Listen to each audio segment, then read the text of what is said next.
The time out and showing interest in our workshop titled as AI, the Guardian for Critical Infrastructure in the Developing World. Indeed, this is a crucial discussion, and we look forward to exploring the interaction of AI with the cybersecurity in these delicate times. I am Harisa Shahid, and I am an information security professional from Pakistan representing the technical community here, and I'm joined by my co-organizer and partner Mr. Muhammad Omer Ali from Pakistan, who is employed in the AI field and represents the private sector group here. And without further ado, I would like to introduce the esteemed panelist for our session today. We have Mr. Jaco Papagen, who is a senior policy officer at the Ministry of Foreign Affairs of the Netherlands. He has vast experience in fostering partnerships to address cyber-related issues across several countries. He has served at the permanent mission of the Netherlands to the UN in Vienna on nuclear issues and at the European Union delegation to the Council of Europe in Strasbourg. Next, we have here Mr. Hafiz Farouk with us. Mr. Hafiz Farouk is a cybersecurity architect at Saudi Aramco. He holds over 20 years of experience in network and cybersecurity. He is a 3 times fellow at the Internet Corporation for Assigned Names and Numbers ICANN and is serving as the member of the Root Server System Advisory Committee and other working groups. He also serves on the advisory board of several Fortune 500 companies. He is an esteemed cybersecurity professional and is joining us here on site. Now, without further delay, I would like to give the stage to Mr. Muhammad Omer Ali, who would like to introduce our online speakers. So you can continue, Omer. Hi, Harsa. Hi, everyone. Thank you so much for joining. Yes, without further delay, I would like to introduce the virtual speakers. We have Mr. Daniel Lawman. Mr. Lawman is an esteemed cybersecurity professional. He currently deals with public sector portfolio at Presidio. He's an accomplished author and award-winning cybersecurity professional with over 30 years of work experience, starting from the National Security Agency at the United States government, and then has worked up with Department of Homeland Security as well as for White House and other organizations. So he's joining us today from New York. I guess it's quite an early time there. So thank you, Mr. Daniel, for joining us. Uh, Followed by that, Jenna Funk. Ms. Jenna Funk is the program director for the NetMission.Asia Internet Governance Academy. She also leads the Asia Pacific Youth IGF as well as an elected member of the Youth Coalition on Internet Governance Steering Committee. She's joining us from Toronto, Canada today. Welcome, Jenna. And up next, we have the final panelist, Mr. Gyan Prakash Tripathi. Mr. Gyan is basically a lawyer and has worked with several think tanks and research-based organizations. He is joining us as a representative of the civil society stakeholder group today, and he is currently based in Vienna, Austria. Thank you so much, Mr. Gyan, and everyone else for joining. Uh, Over to you, Harisa. Okay, thank you so much, Omer, and thank you so much for our esteemed speakers for joining us today. So, starting with this session, there is a question that what is actually the critical infrastructure? So, introducing the critical infrastructure, it refers to the physical and digital systems, assets, and networks that are essential to the functioning of a society and economy. These systems are crucial for ensuring public safety, economic stability, and national security. Any disruption or damage to critical infrastructure can have serious consequences for the public health, safety, and obviously the national and global economy. Such infrastructure includes, but is not limited to, energy infrastructure, the transport network, healthcare network, financial services, defense services, and critical manufacturing, among others. Today, we aim to discuss navigating the security of such critical infrastructure in the rapidly developing age of AI through the multi stakeholder participation, international cooperation, capacity development, resource allocation, and building resilience into the infrastructure for the developing countries. So this brings me to my first question, and I would like to ask Mr. Hafiz Farouk that what are the unique challenges faced by the developing countries, like particularly we have seen in the Middle East, the North Africa and South Asia, in securing critical infrastructure from cyber threats, and how can AI be used to address them? Uh, First of all, thank you very much for inviting me today for this great panel discussion. I'm Hafiz Farouk from Saudi Aramco, so it's a great question. And uh, I would say in the developing countries, especially MENA itself, uh, the major challenge we have is in the area of critical infrastructure. I would say there are three major areas where we see there are issues. Uh, the area number one, I would say, is the legacy infrastructures.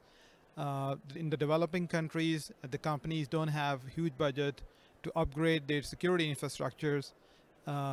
They keep using outdated systems and technologies because of lack of resources and lack of budgets, and here comes a problem.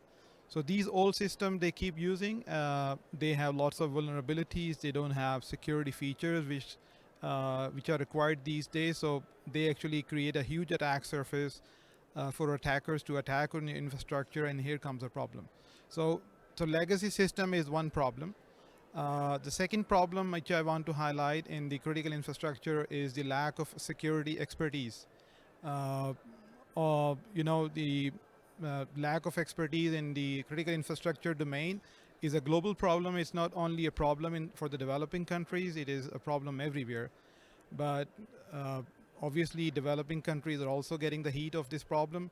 Uh, you will find many security experts in the industry who know about the TCP protocol, but when you talk about any ICS protocol like Modbus TCP, you will not find many experts who know in-depth detail of the technology. So I would say uh, lack of expertise is one of the problem, and companies need to dedicate some budget on training their resources, training their individuals to make sure they are on top of the new technologies coming in this area.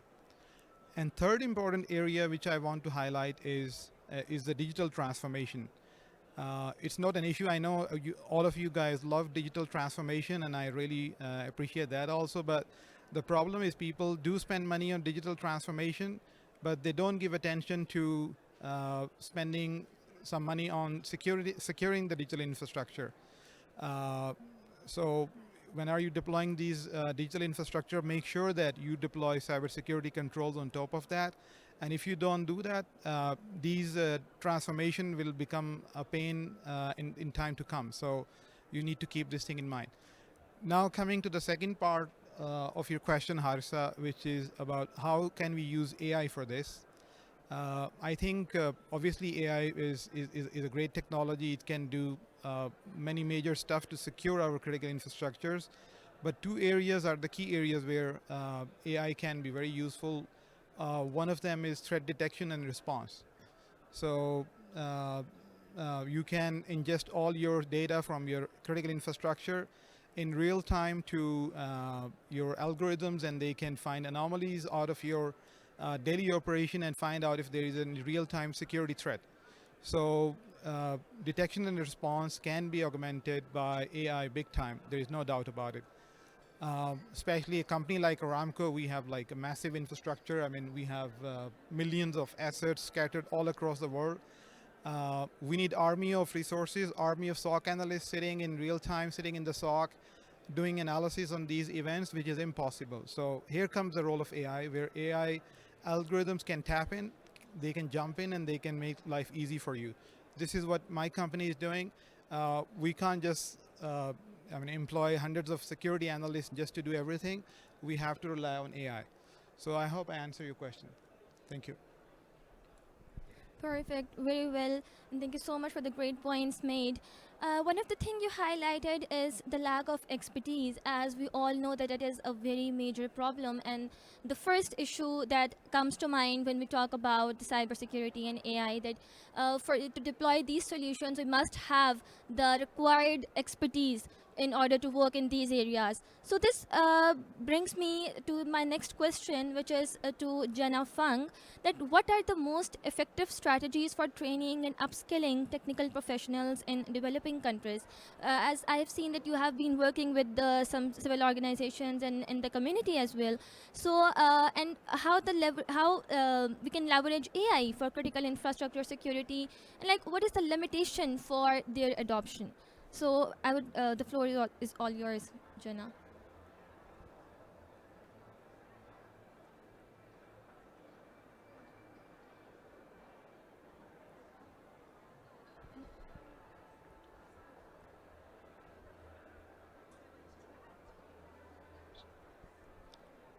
Hi, so I think Jenna is unable to unmute herself. Can you please make Okay. her a co-host? Okay. Can we make Miss Jenna Fang the co-host? Also, can we do this the same for Gyan and for Daniel Lorman? I think I did put requests to the IGF host, but haven't heard back from them yet. Okay, they're working on it.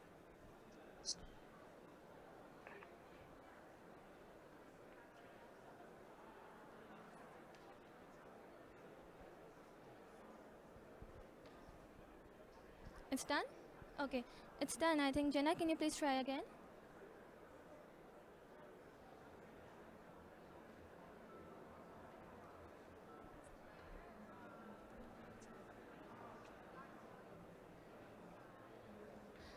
Okay, I think while Jenna tries to reconnect, we can move on to our next question, which is from Mr. Dan. That what are the primary cybersecurity risks associated with AI systems, and how can these risks be mitigated to protect the critical infrastructure? Dan, are you able to unmute yourself?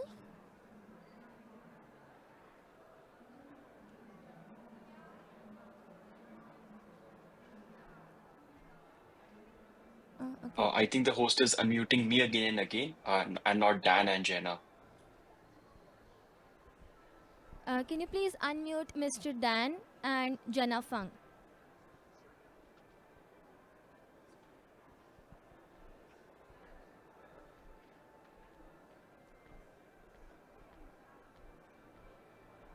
Hello, can you hear me now? Yeah, perfect. We can hear you. Yeah, but I cannot, the video is not started, so I don't know if you can see me, but I can certainly start talking if you'd like. Yeah, sure, no problem.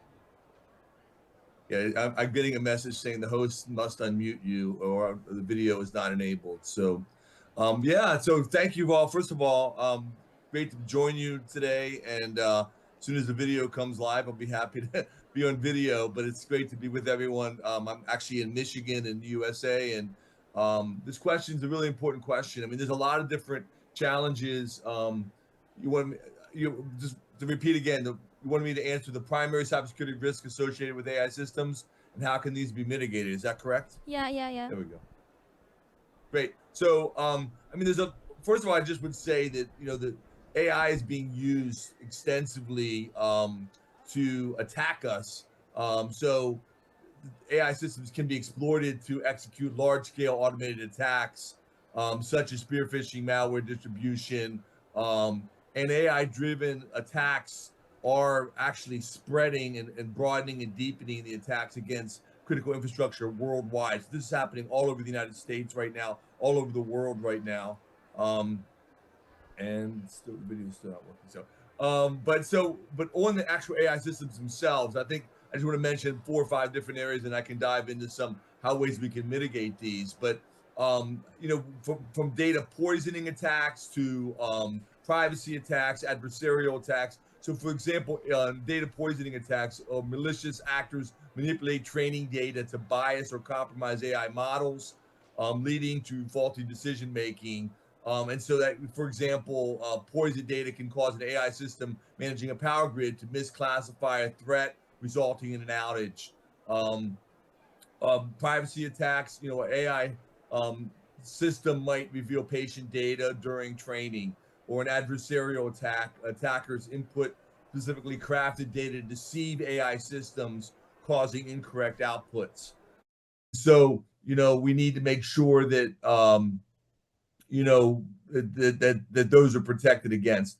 Another type of risk we have is model theft. AI models are stolen via exposed APIs, application programmer interfaces, or insider threats, enabling attackers to duplicate or misuse them. So stolen models can be weaponized to attack critical systems or sold to competitors. And then just a couple more. I've just mentioned some, dependency or vulnerability supply chain attacks. So third-party components or open source libraries used in AI systems might contain vulnerabilities. A compromised library in an AI application managing water supply can serve as an entry point for attackers. So, the second part of your question, I just mentioned briefly. So what are some things we can do around mitigating these? And, mitigating AI cybersecurity risks in critical infrastructure require us to have a robust data governance model, such as validating data sets, using differential privacy, which is a technique to prevent data poisoning and privacy attacks. We also need to make sure we're doing secure model development, including adversarial training and regular updates to build resilience. And when we have attacks, be able to sustain them and recover. Access controls, encryption, and network segmentation can protect against unauthorized access and the spread of these attacks. And then with the third-party risks, they can be reduced through stringent vetting and secure software practices. Continuous monitoring with AI-driven anomaly detection can ensure proactive threat management. And then lastly, I just want to mention incident response plans need to be updated. And, models like NIST, there's a variety of different really great incident response plans. Be ready for when attacks do happen, that you can collaborate on threat intelligence to strengthen people's defenses. And as was mentioned earlier, there needs to be more training and awareness to create a culture of security and resilience. So those are some of my, it's working now. So good to see you. And so those are some of my opening comments. Thank you so much. Thank you so much, Mr. Dan. And now we would like to move towards Jenna. And Jenna, I will repeat the question. The question was that what are the most effective strategies for training and upskilling technical professionals or youth in the developing countries to leverage AI for critical infrastructure security? And what do you see are the limitations for their adoption? All right, thank you so much. I hope that I am audible in the room, and awesome. And I got a thumbs up from Dan as well, so I assume remote participant can also hear me clearly. Thanks for having me on this panel. Given my background, I work mostly with young people in Asia Pacific regarding capacity building, having some knowledge to a certain extent about cybersecurity and infrastructure and all that.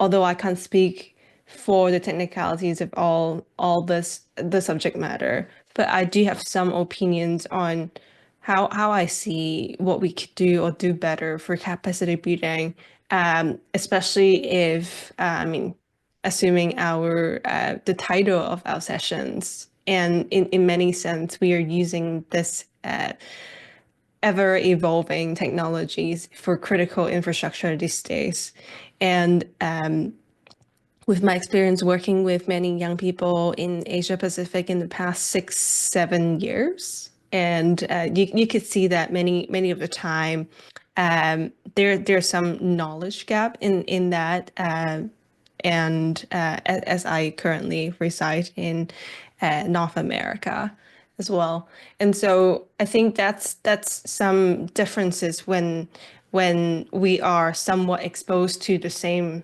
level of like development. Things are really new, and people who have knowledge, like for example governments or companies, are using it on infrastructures or things that people from anywhere use every day.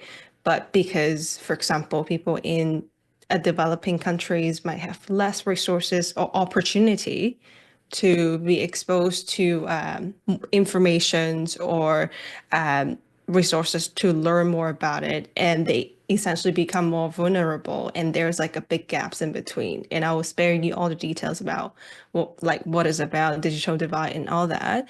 I think essentially, of course, like ideally, like you said, is that there should be a tailor-made national like a tailor-made strategies on how to do like capacity building for people who implement or execute this kind of technologies in uh, in their works, but especially like for example government or even like civil servants who use it at their work. I think they should be the first group of people who need resources. But also there's like people who receive the use of people who being in impact by the implementation of these technologies in these infrastructure as well. They should develop their literacies towards this kind of tools or the use of AI as well. So I think a national strategies will be ideal and helpful. But many of the time, because like I said, there's like financial restraints or resources, and there are many other even more critical things that you need to invest and put effort into it or prioritize because there's like geopolitical tensions or you need to allocate other resources and prioritize your energy for dealing with, for example, climate change and all that. And there are times that capacity building will sometimes being put behind our head. So I think there are times where individuals or especially young people in developing country can leverage the power of the internet perhaps to kind of look for resources elsewhere, and even like not within your own country. Perhaps you can look within your regions if there's like any NGOs or organizations are providing this kind of like educational opportunity for you to enrich your own knowledge. I mean, perhaps like many people are aware of a lot of like big corporations also offer some sort of like skill trainings, like a micro credentials opportunity for you to learn about things as well. So I think that will be helpful for young people to kind of like develop the knowledge as well. So I will stop here and hopefully can chat about more and touch upon other questions as the audience also asks questions later on. Thanks. Sure. Thank you so much, Jenna. And the points are very well made. One of the most important point I would highlight here, as Jenna mentioned, that we can look within our own region to educate people. And because we are specifically talking about the developing countries, it's always difficult for the developing countries to invest more resources and to get resources from across the borders, right? So this leads to the next question, which I would like to have from Gyan, that how can developing countries rely less on foreign technology to ensure security of critical infrastructure and maintain digital sovereignty? Thanks, Sarisa, and hello, everyone. Excellent to see many familiar faces on the panel and in the audience. This question of digital dependency and export of technology, as well as the governance architecture, is also something that kept up popping during the now concluded first research cycle at the Observatory of Information and Democracy. Through our meta-analysis of global literature, we observed that the emergence of epistemic injustice due to the corporate incentives, strategies, and practices involved in designing, developing, selling, and controlling socio-technical solutions that are at the heart of information ecosystems. These then make Global South nations vulnerable to exploitations by further privileging of information and knowledge that are neither representative nor inclusive. To address this, I suggest a three-pronged strategy that emphasizes legal safeguards, multi-stakeholder accountability, and capacity building measures. The first prong is a robust domestic legal framework and strategic contracting.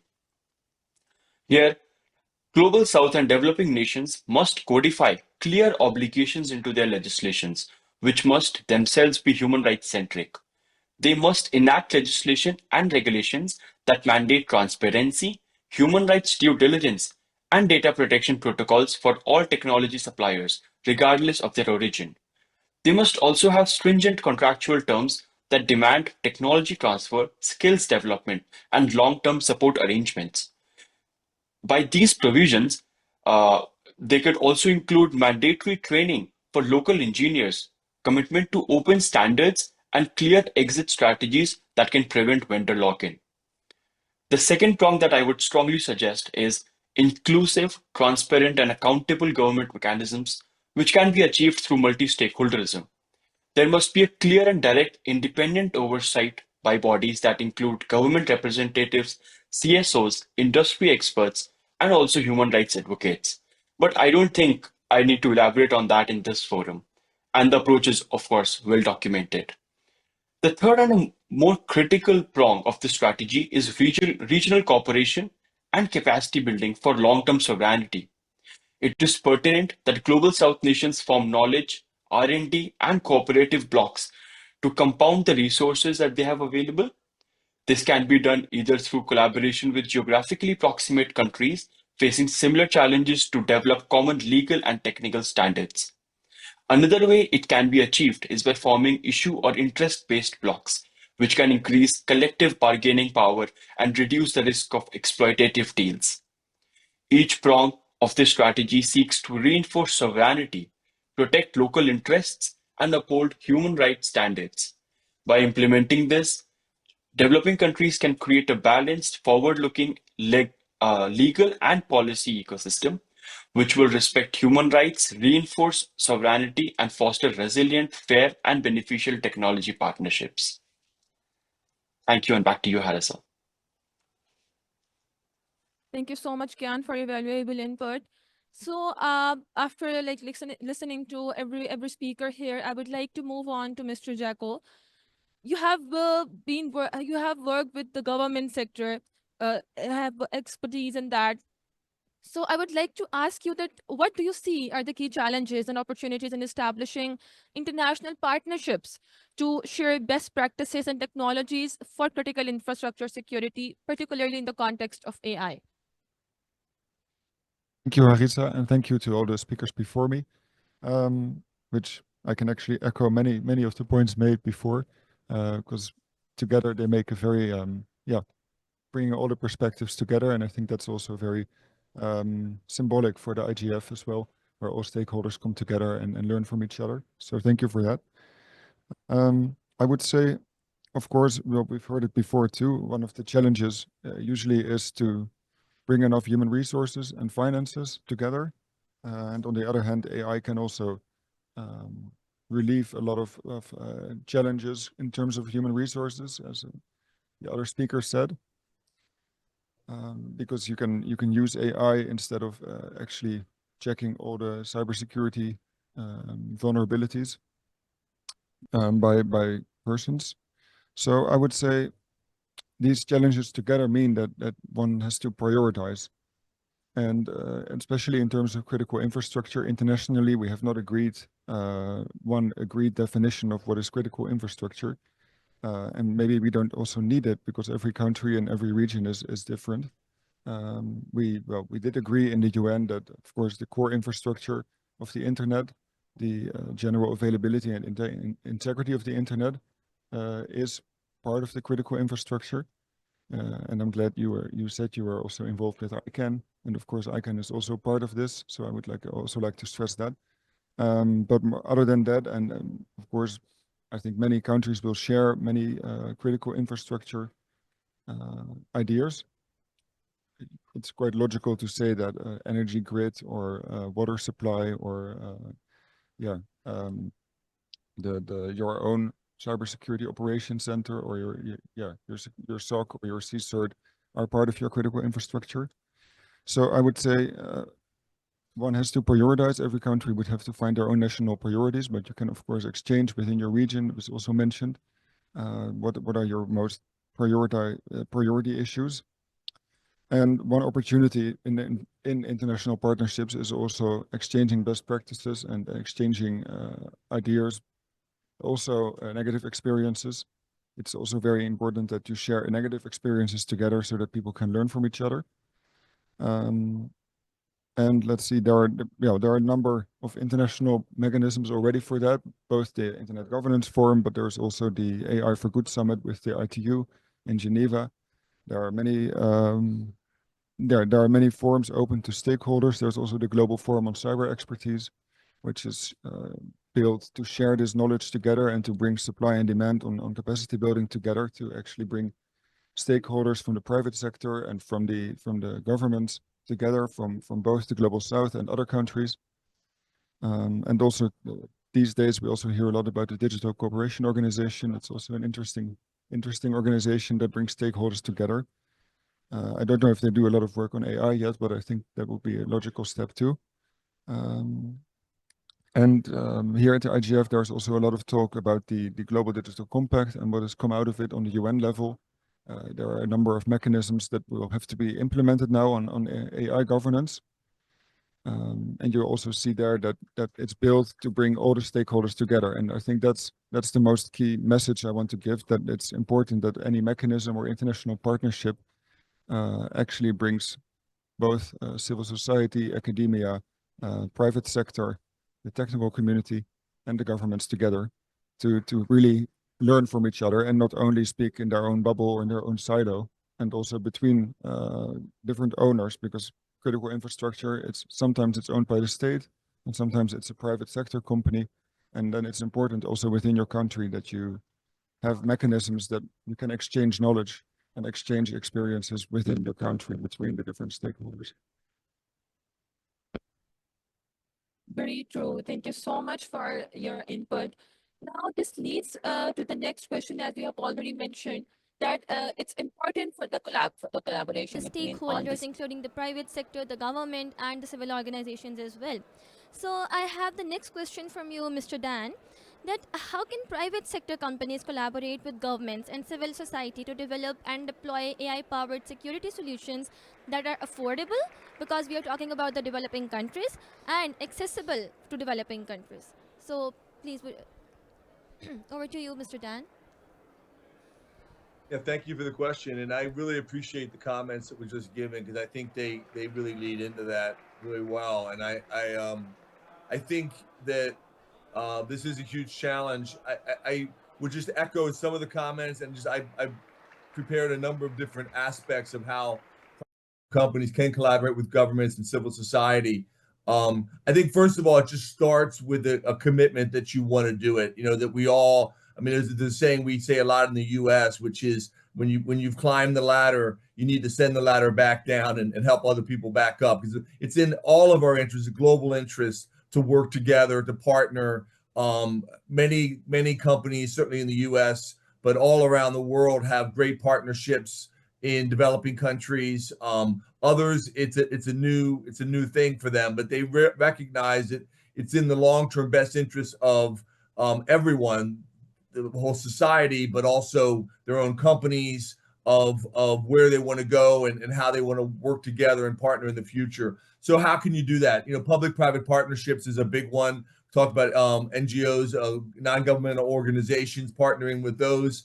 I think from a practical perspective, you need to have tiered pricing models, offering subsidized or tiered pricing for AI-powered solutions to ensure affordability for low-income regions. I think that's done in other areas in society. We've talked about, for example, pharmaceutical prices, drug prices for different things at different parts of the world. There's models around that. The same kinds of things may need to be considered with AI and technology. Capacity building and skills development across organizations, and really making sure we have local training programs that meet the local needs. Because, I'm sitting here in the United States. Obviously, I don't understand the specific needs of the developing countries. I'm actually very interested in that and working together with those on this panel and others around the world, and would love to help in different parts of the world, in developing countries, in Africa and around the world. But honestly, developing these partnerships that transfer AI expertise to local professionals will ensure long-term sustainability. And it needs to be done and contextualized and localized to those. I think thinking about long-term sustainable models, infrastructure investment, partnering with governments to build the necessary digital infrastructure, such as cloud storage, broadband access, in developing regions but also ensuring that local needs are being met, from privacy perspectives but that we have proper funding mechanisms in place as well. And I think that's a big challenge, leveraging international development funds. I know that this is a UN panel, but looking at ways we can do grants, finance initial deployments of AI-powered solutions, and then really talk about, and I saw some questions, maybe we get to those in a few minutes, but around local pilots or proof of concepts in a local context. I think those are really important. So affordable, accessible.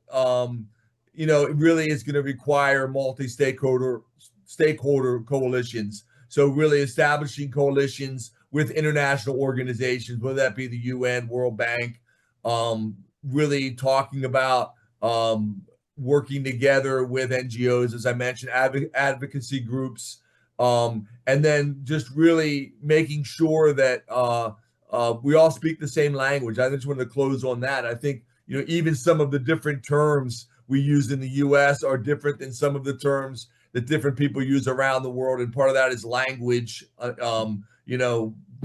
Different views on different spellings of words in English and that kind of a thing. I'm horrible at foreign languages, by the way, so I admit that up front.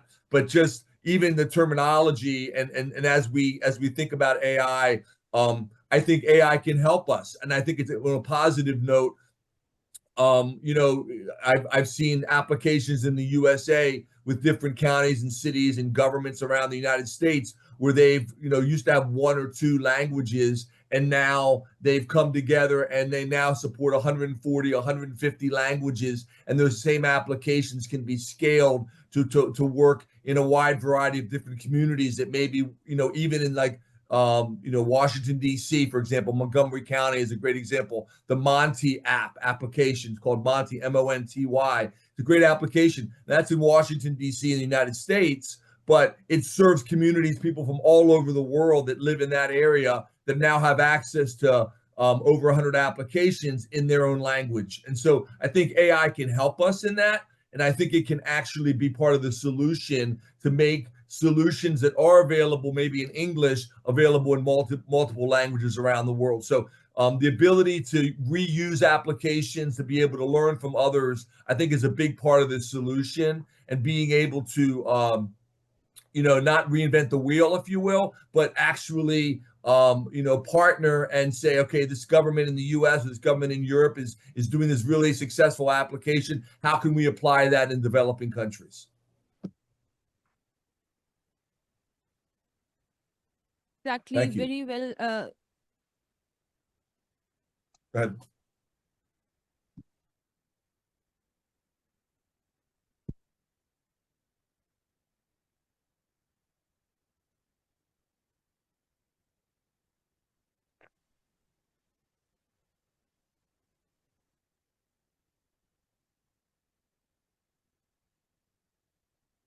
Harsha, are you still speaking? We are unable to hear you.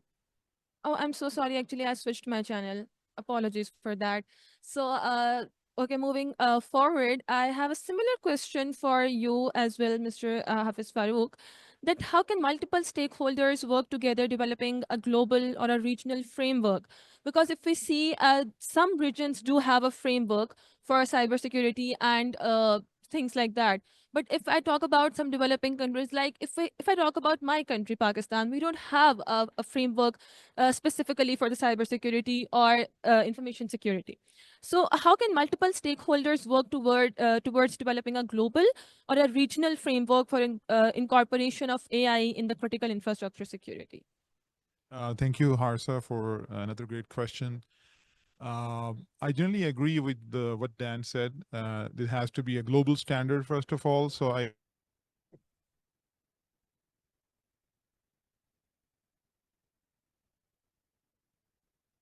the year of frameworks and the legislation. It was very good for the cybersecurity industry because we have seen many standards, many legislations coming across. I will give you a few examples. I will take an example of Singapore. Singapore recently released their Cybersecurity Master Plan 2024, which deals with in critical infrastructures. Similarly, we have Hong Kong. First time they passed the bill for the protection of critical infrastructures. That is another example. Similarly, USA has revamped their cybersecurity strategy by including security threat cases for the protection of the critical infrastructure. So this shows how the cybersecurity industry is moving towards legislation frameworks and standardization.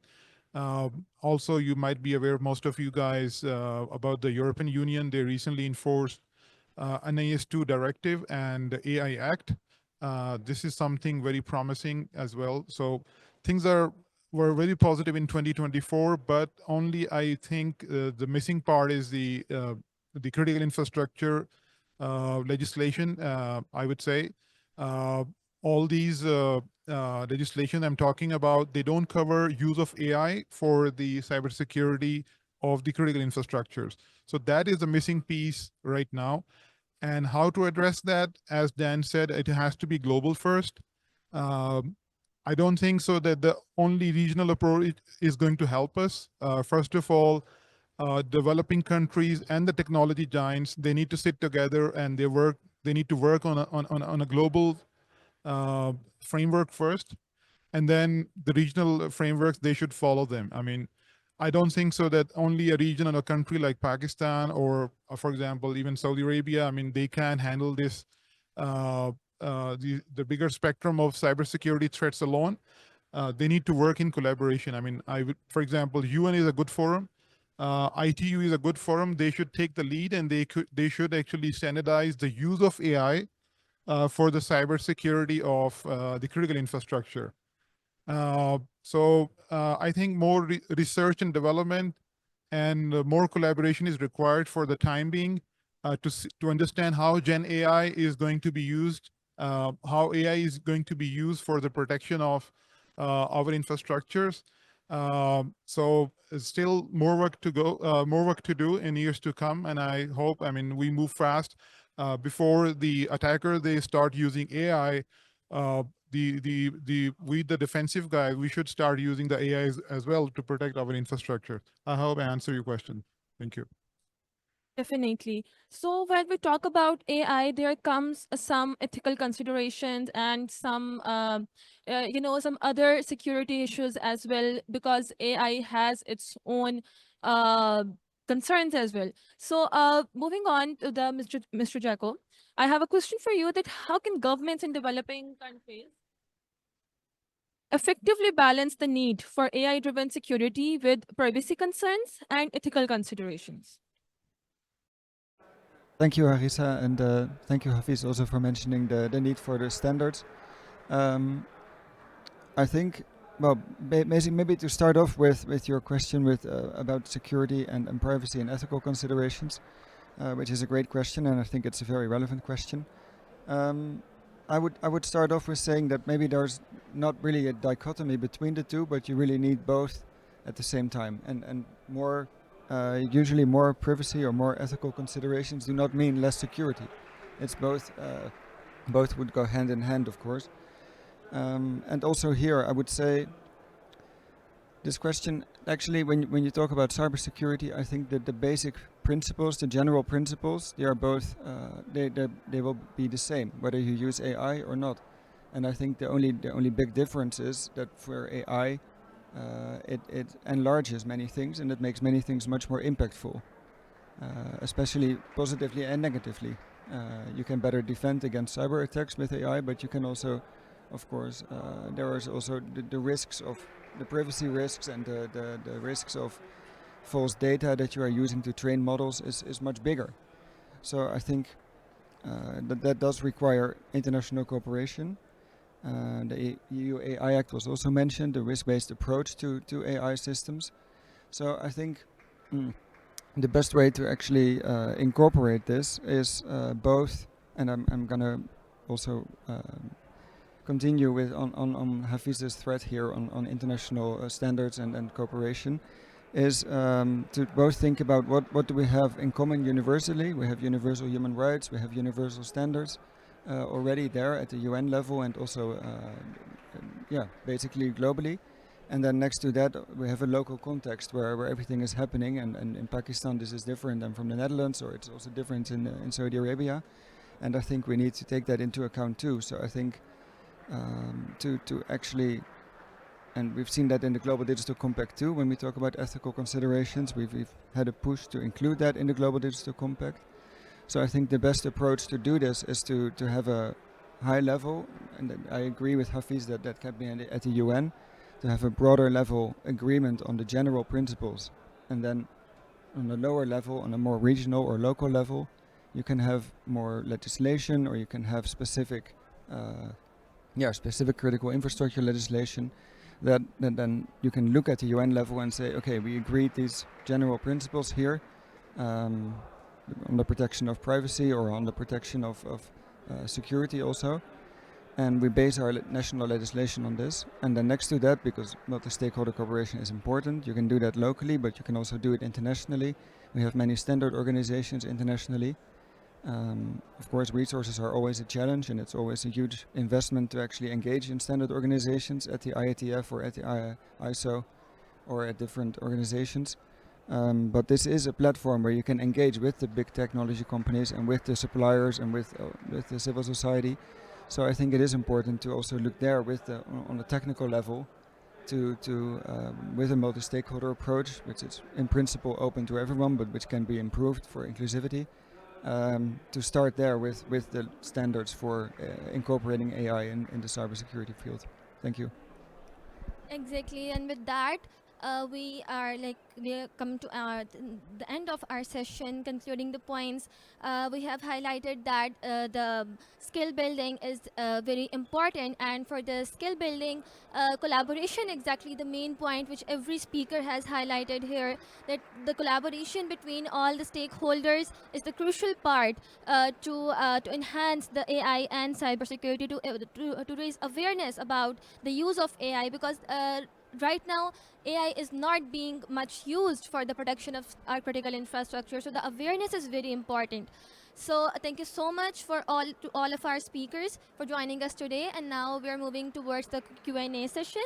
So I would like the audience to, if you have any questions, please feel free to ask.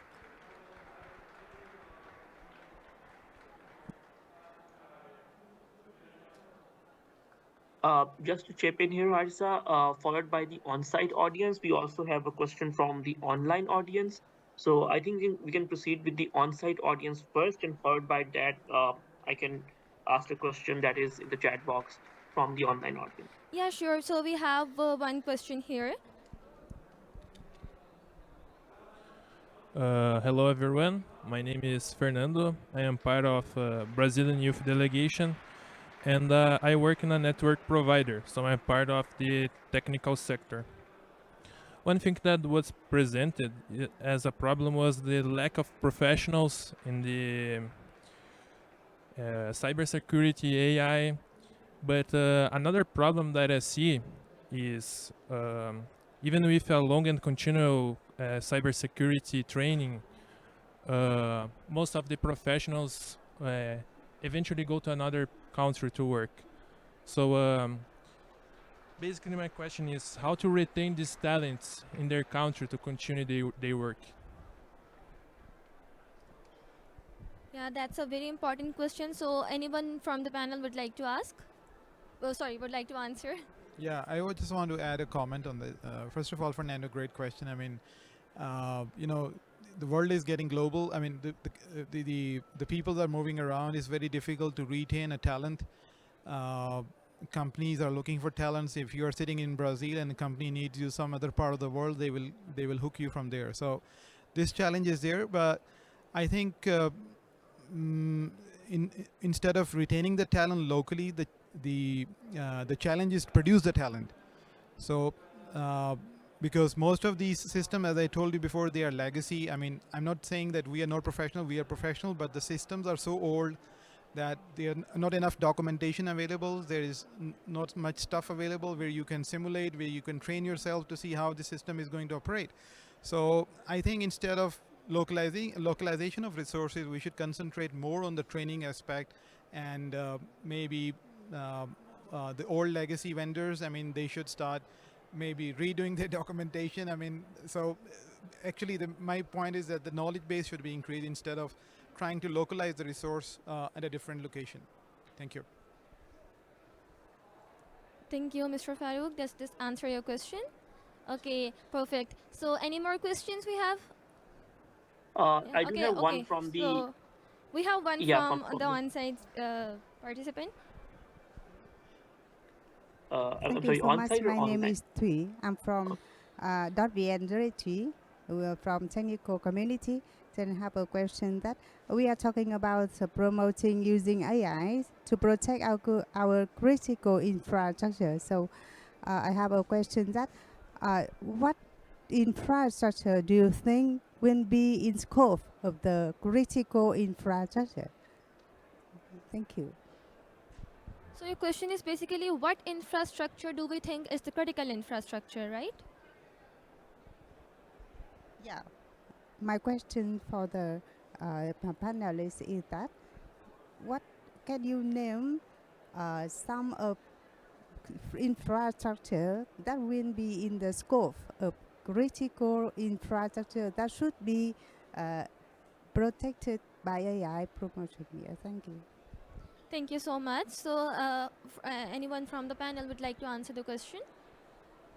I can start. Certainly, from the U.S. perspective, we have dedicated sectors that we've listed. There's, depending on which people you talk to, 16 or 17 sectors. So everything from all utilities, water, power, to finance. Certainly banks, insurance companies, et cetera, government sectors. So that's state, local, federal levels, all different levels of government.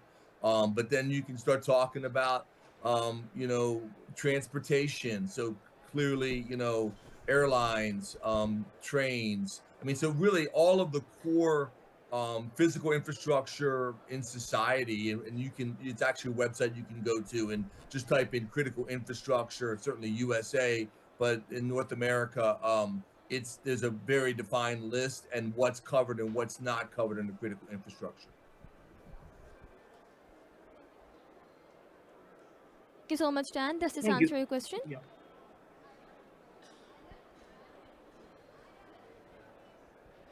Actually, we are running out of time. If you have any question, you can connect with our speakers afterwards. Will that be okay? Thank you. Omer, do we have, we can take, I think, only one more question from the offsite participants. Yes, we can take one question. It's for Dan. Right. So the question is from Ankita Rathi, and the question is, yeah.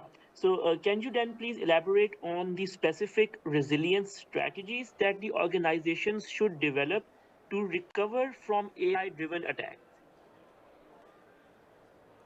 Absolutely. Yeah. So there's a number of things people can think about.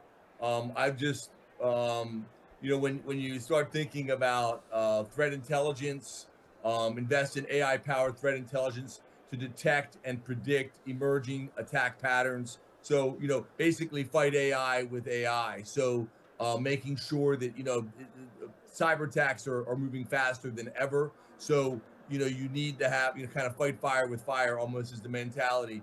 You can also have red teaming and simulated attacks. So having tabletop exercises, AI augmented defense tools that allow you to respond very quickly. And first of all, you need to know about these attacks that are happening, be able to respond very quickly. But I think overall, it starts with a good resilience strategy. Resilience is a very popular word in the U.S. cybersecurity community right now. I think globally, it's a hot word.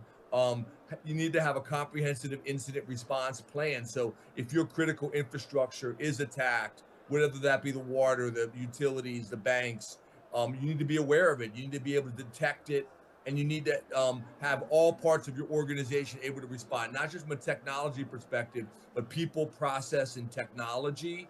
And that means communication. It means working with all levels of, if your bank was hit, if your utility was hit, water supply was hit, everyone needs to know, from the business side of things to your clients, to your customers, what are the steps you're going to take? How are you going to respond quickly? So once you detect that, being able to respond and recover quickly in a resilient way is really, really key, especially with the ransomware attacks that we're seeing around the world right now. So hopefully that's a short answer to a much longer question. Yes, that was quite helpful. Thank you so much for that, Dan. I think that brings us towards the closure of the session. Any concluding remarks, Harisa, or any photographic sessions? Yeah, I think we should have a photograph with all the online speakers and on-site speakers. So, can you all please turn on your cameras? Jenna, can you do that? Should I stop sharing the screen? I think Uh, it's occupying quite a good part on the screen. yeah, you can. Oh, perfect.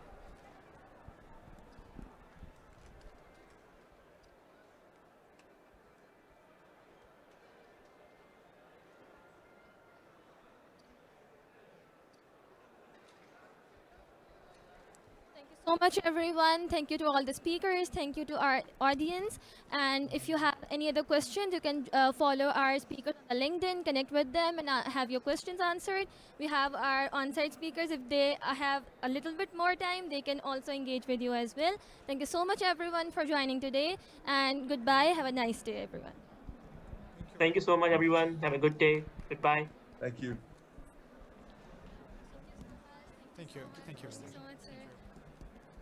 Thank you very much. Good remarks. Thank you. Thank you.